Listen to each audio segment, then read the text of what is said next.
Rachel Ziegler, just collapsed on stage, and Hollywood's still forcing her down our throats. The collapse no one saw coming.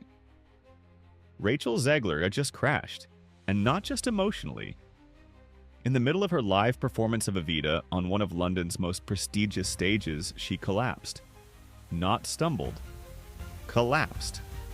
Mid-scene, mid-song. And the silence that followed wasn't just from the audience. It was the sound of an entire industry realizing something had gone horribly wrong. This wasn't some diva meltdown. It was the kind of moment that doesn't just end a show, it changes a narrative. The 23-year-old star who was once hailed as Hollywood's next musical icon now finds herself in the center of a slow, very public unraveling.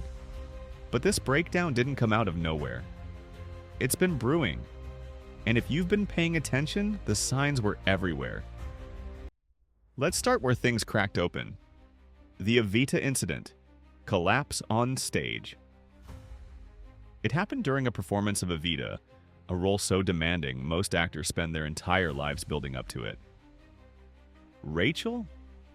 She took it on at 23, fresh off a string of controversies and media backlash. She was reportedly pushing herself to the brink. Vocal training, choreography, endless rehearsals, all while trying to silence the noise online. On that night, she was electric, raw emotion. Her voice shook the rafters, her body moving like she was channeling something beyond herself. But then it shifted. Her movement slowed. Her face went pale. And then, collapse. No dramatic faint, no gasps. Just a body giving out mid-performance. And from backstage, silence. Her team scrambled. The audience? Stunned. Within hours, rumors swirled. Was it exhaustion? A panic attack? Something darker? Snow White breakdown. When it all started crumbling. But this wasn't the first time Rachel vanished under pressure. On the final day of filming Snow White, the Disney reboot that was supposed to mark her official coronation as Hollywood royalty, she didn't just walk off set.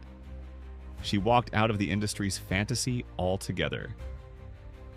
Tears streaming, cameras still rolling, Rachel left the studio and didn't return for hours. That moment, quietly buried behind the scenes, signaled something deeper. Because for all the press, the glitz, and the red carpets, Rachel Ziegler was breaking. Not over one scene. Not over one performance. Over the crushing weight of being Hollywood's next golden girl and feeling none of the gold. Online hate and the pressure to be perfect. The internet didn't just critique Rachel, it consumed her. Every interview clip, every unscripted comment became fodder. Memes, death threats, calls for recasting, TikToks dissecting her tone of voice, her facial expressions, her politics. Imagine waking up every day to millions of people waiting to drag your name, waiting to twist your words, waiting to say you were never talented, never deserved that award, never should have been Snow White. The pressure to be flawless wasn't just heavy, it was inescapable. And Rachel, who once thanked fans with trembling voice and tearful eyes, started pulling back. She spoke less, smiled less. And the exhaustion, it started showing in everything she did. The audition that never left her. Rewind a little. Before West Side Story, before the fame, Rachel told a haunting story about an audition that nearly broke her.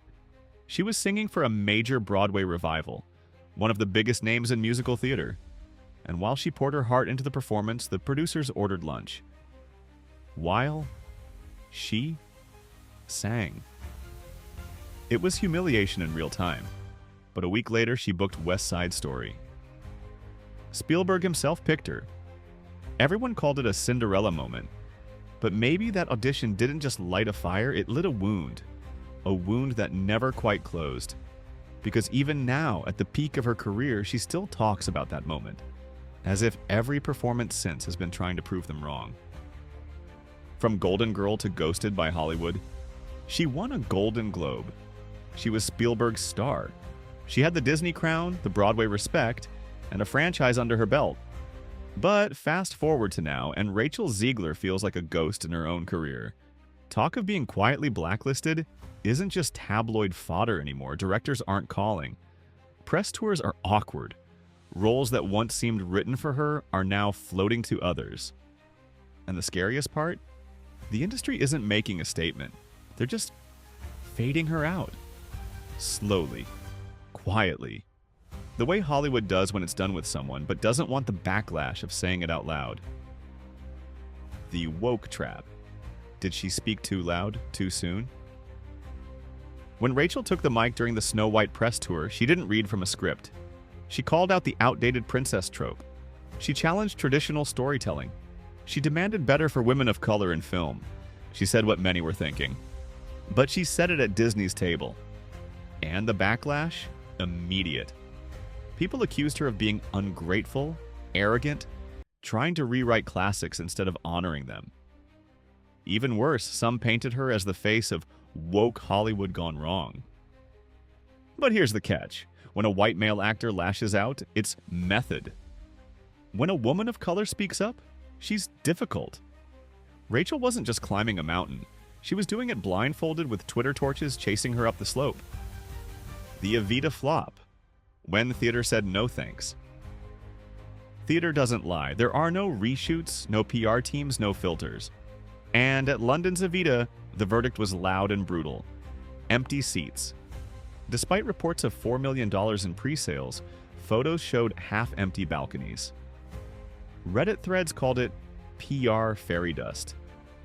And the critics? Ice cold.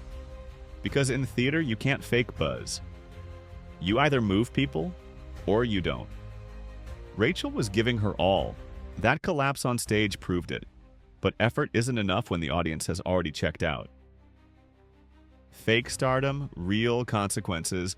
Hollywood has a nasty habit of manufacturing fame.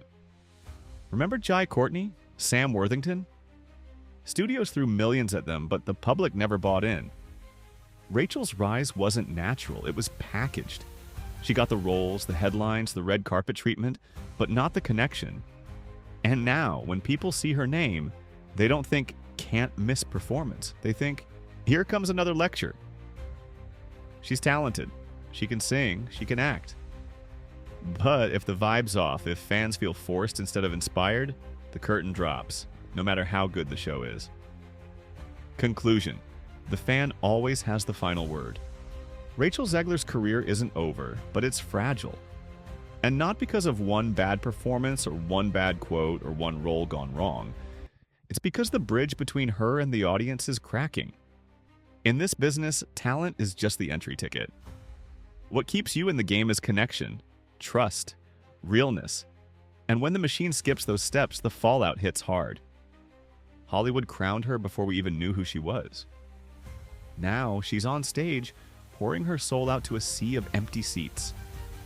This isn't about canceling, it's about listening. If Rachel wants to rise again, it won't be because of PR or pity. It'll be because she remembered the one rule this industry always forgets. You don't earn the spotlight until you earn the crowd.